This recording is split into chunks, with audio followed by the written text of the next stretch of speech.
പത്തരമാറ്റിൽ ഇനി വരാനിരിക്കുന്ന നല്ല രസകരമായിട്ടുള്ള ഒരു കിടുക്കൻ എപ്പിസോഡിൻ്റെ റിവ്യൂയിലേക്ക് എല്ലാവർക്കും സ്വാഗതം. അങ്ങനെ ദേവയാനി ഒടുവിൽ സത്യങ്ങളൊക്കെ മനസ്സിലാക്കി നയനയെ വീട്ടിലേക്ക് കൂട്ടിക്കൊണ്ടുവരുന്നുണ്ട്.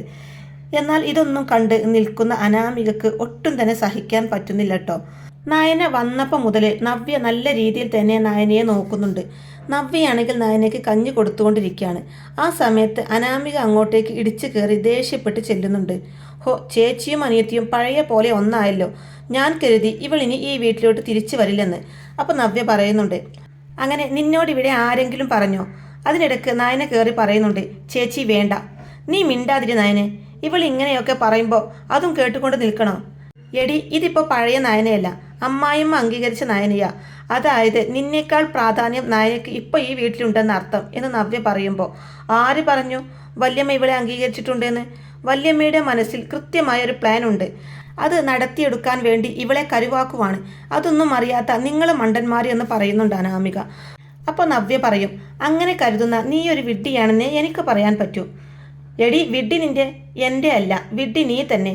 കൂടുതൽ ഇങ്ങോട്ടൊന്നും പറയണ്ട, പോയി നിന്റെ പണി നോക്കടി പെണ്ണെ എന്ന് പറയാൻ നവ്യ. സൗകര്യമില്ലെങ്കിലോ?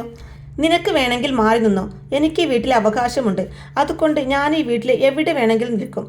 എൻ്റെ അത്ര പോലും അവകാശമില്ലാത്തവർ വലിഞ്ഞു കയറി വളഞ്ഞ വഴിയിലൂടെ വന്ന നിങ്ങൾക്ക് രണ്ടുപേർക്കുമാണെന്ന് അനാമിക പറയുന്നതും അത് ആർക്കാണെന്ന് നമുക്ക് കണ്ടറിയാം എന്ന് പറയുന്നുണ്ട്. എടി, നീ ചെയ്ത ഓരോ കള്ളത്തരത്തിൻ്റെയും പ്രൂഫ് എൻ്റെ കയ്യിലുണ്ട്. എന്നാൽ ഇത് കേൾക്കുന്നതും അനാമിക ശരിക്കും ഒന്ന് ഞെട്ടിപ്പോകുന്നുണ്ട് കേട്ടോ. എന്ത് തെളിവ്? നിങ്ങൾ അനാവശ്യം പറയരുതെന്ന് പറയുമ്പോൾ, എടി, തെളിവ് ഞാൻ നിന്റെ മുമ്പിൽ കാണിച്ചു തരണോ? ഇത്ര കാലം ഞാനത് കാണിച്ചു തരാഞ്ഞത് ഒരവസരം വരും. ആ സമയത്ത് എല്ലാവരെയും കാണിക്കാൻ വേണ്ടിയാ. എന്തായാലും കൂടുതൽ പ്രസംഗമൊന്നും വേണ്ട. നിന്റെ പത്തി ഞാൻ താഴ്ത്തി തരാടി. നിനക്ക് അധിക ദിവസമൊന്നും ഇവിടെ ആയുസ്സുണ്ടെന്ന് കരുതണ്ട. നയനെ, നീയും വാ. ഇവളെ പോലുള്ളവരോട് സംസാരിക്കാൻ നിന്നാൽ ഒരിക്കലും ശരിയാവില്ല.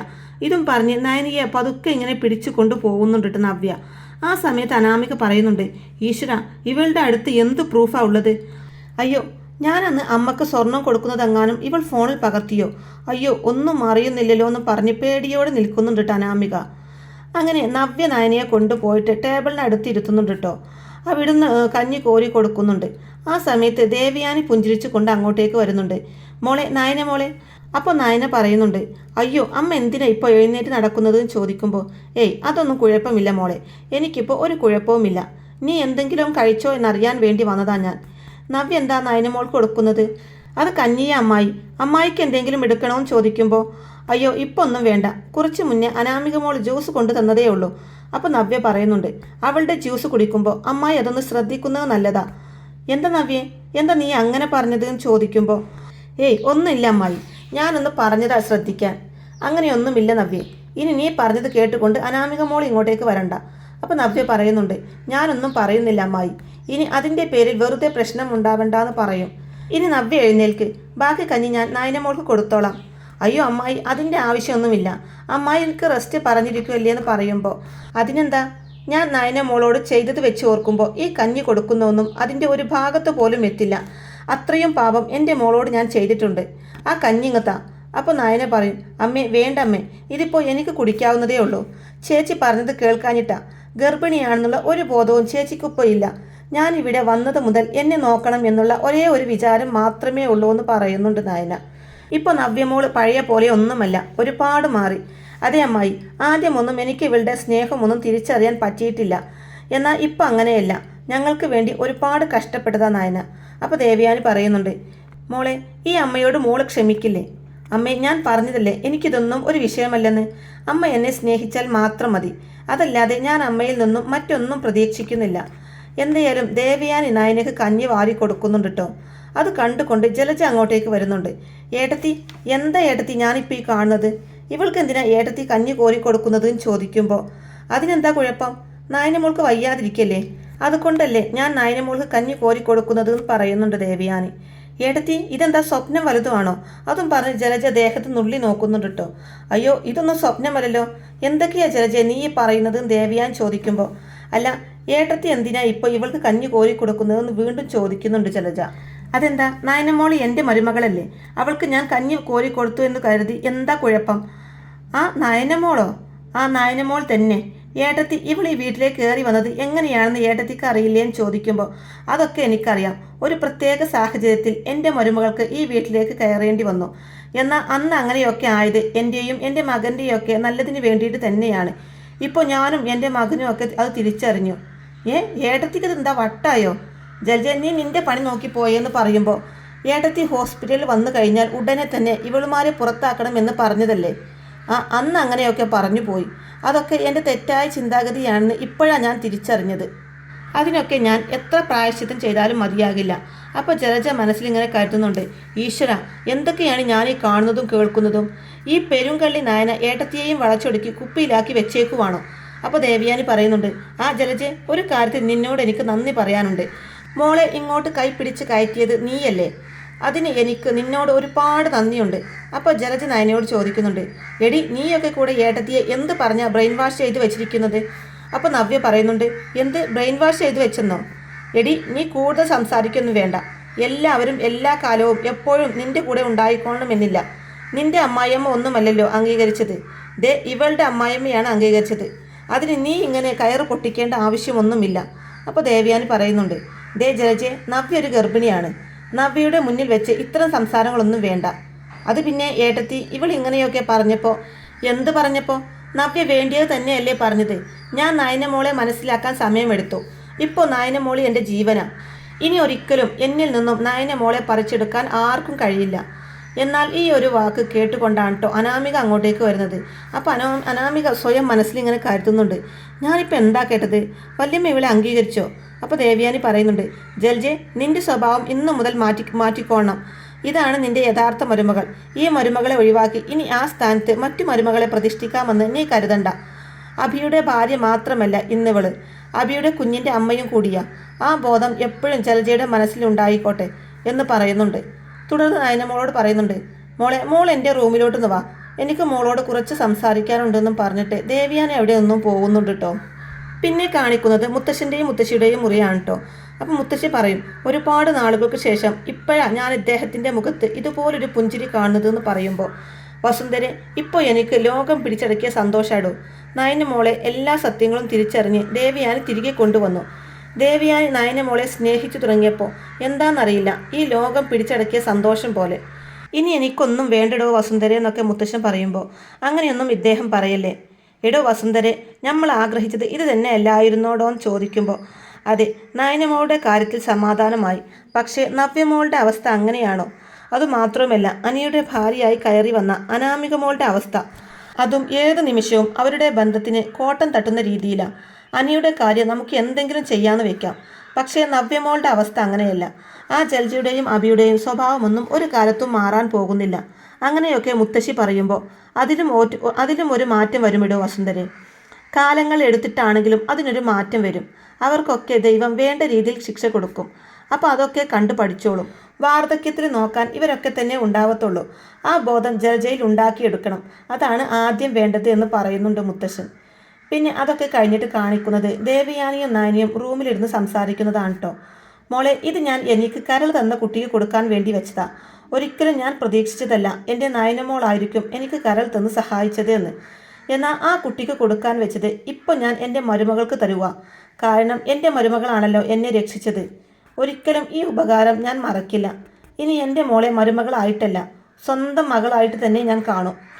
പഴയതൊന്നും ആലോചിച്ച് ഒരിക്കലും മോൾക്ക് എന്നോട് വെറുപ്പ് തോന്നരുതെന്നൊക്കെ ദേവയാനി വിഷമത്തോടെ പറയുമ്പോൾ, അയ്യോ അമ്മ എന്തൊക്കെയായി പറയുന്നത്? പറഞ്ഞത് തന്നെ ഒരുപാട് തവണയായല്ലോ ഈ പറയുന്നു. ഞാൻ പറഞ്ഞില്ലേ അമ്മേ, എന്നെ സ്നേഹിച്ചാൽ മാത്രം മതി. എനിക്ക് പഴയതൊന്നും ഓർമ്മയില്ല. അതൊക്കെ മറക്കാൻ ഞാൻ തയ്യാറാ. ഞാൻ എൻ്റെ അമ്മയെ പൊന്നുപോലെ നോക്കും. എനിക്ക് എൻ്റെ സ്വന്തം അമ്മയെ പോലെ തന്നെയാ ആദർശേട്ടൻ്റെ അമ്മയും. മോളെ, നിന്നെ ഞാൻ മനസ്സിലാക്കാൻ ഒരുപാട് വൈകിപ്പോയല്ലോ. എന്തായാലും മരുമകളെ അമ്മായിയമ്മ അംഗീകരിച്ചത് ആദർശം ജയേട്ടനൊന്നും അറിഞ്ഞിട്ടില്ല. മോൾ അവരോടൊന്നും പറയണ്ട. അവർക്കിതൊരു സർപ്രൈസ് ആയിക്കോട്ടെ എന്ന് പറയുന്നുണ്ട്. തുടർന്ന് നയന പറയുന്നുണ്ട്, അമ്മ ഇതൊന്നും എനിക്ക് വേണ്ടായിരുന്നു എന്ന് പറയുമ്പോൾ, അങ്ങനെയൊന്നും പറയരുത്. അമ്മയുടെ ഒരു ചെറിയ സന്തോഷമായത്. ആ സമയത്താണ് കേട്ടോ ആദർശ് നയനയുടെ ഫോണിലേക്ക് വിളിക്കുന്നത്. അപ്പോൾ ദേവയാനി പറയുന്നുണ്ട്, പറഞ്ഞ് നാവ് എടുത്തില്ല, ആദർശ് വിളിക്കുന്നു, മോള് പൊക്കോ, പോയി സംസാരിക്ക്. ഇതും പറഞ്ഞ് ദേവയാനി നയനയെ അവിടുന്ന് പറഞ്ഞു വിടുകയാണ് കേട്ടോ. നയന റൂമിൽ നിന്ന് സന്തോഷത്തോടെ ഇറങ്ങി പോകുന്നത് കണ്ടിട്ട് അനാമികക്ക് ഒട്ടും തന്നെ സഹിക്കുന്നില്ല. അനാമിക ദേഷ്യപ്പെട്ടുകൊണ്ട് തന്നെ ദേവയാനിയുടെ മുറിലോട്ട് കയറി വരുന്നുണ്ട്.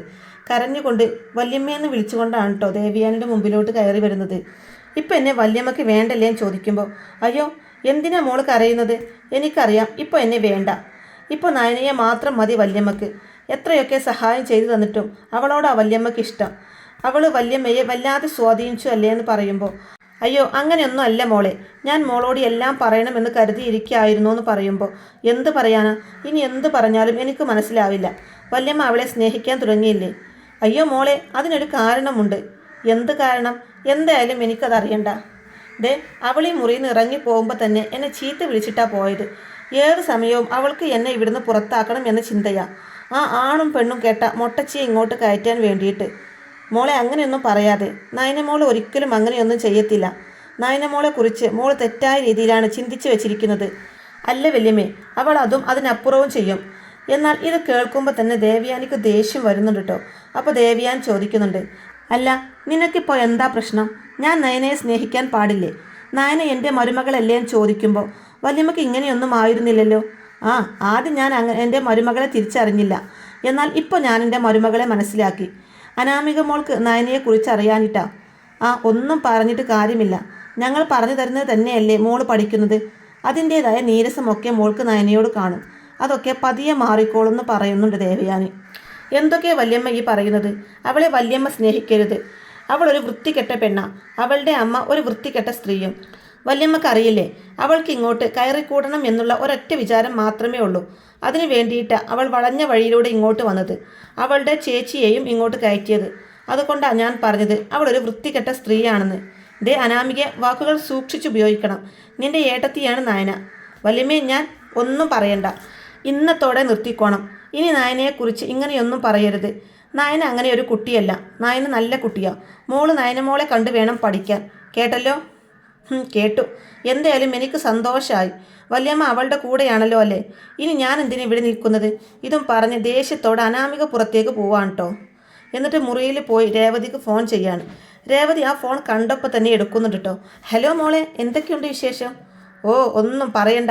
മോൾക്ക് കൊട്ടക്കണക്കിന് വിശേഷമുണ്ട് അനന്തപുരിയിൽ. അതെന്താ മോളെ ഇങ്ങനെയൊക്കെ പറയുന്നത്? അച്ഛനും അമ്മയും എത്രയും പെട്ടെന്ന് ഇങ്ങോട്ട് പോര്. മോളെ അങ്ങോട്ട് കൂട്ടിക്കൊണ്ട് പോവാൻ. എന്ത്, നീ ഇങ്ങോട്ട് വരുന്നെന്നോ? എന്താ അടുത്ത പ്രശ്നം?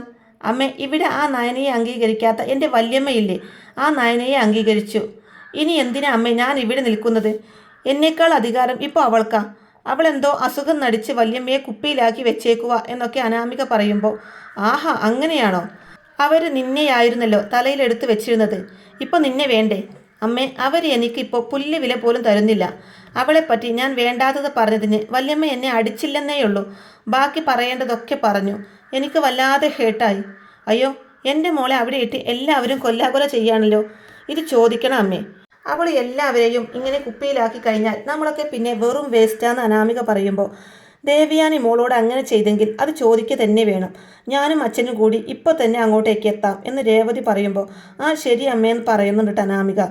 എന്തായാലും ഇനി ഇവിടുന്ന് അങ്ങോട്ട് നല്ല ട്വിസ്റ്റുകൾ അടങ്ങിയിട്ടുള്ള എപ്പിസോഡുകൾ തന്നെയാണ് കേട്ടോ. അപ്പോൾ ഈ റിവ്യൂ ഇഷ്ടമായിട്ടുണ്ടെന്നുണ്ടെങ്കിൽ വീഡിയോ ലൈക്ക് ചെയ്യാനും ചാനൽ കൂടി ഒന്ന് സബ്സ്ക്രൈബ് ചെയ്ത് സപ്പോർട്ട് ചെയ്യാനും മറക്കല്ലേ ഫ്രണ്ട്സ്. താങ്ക്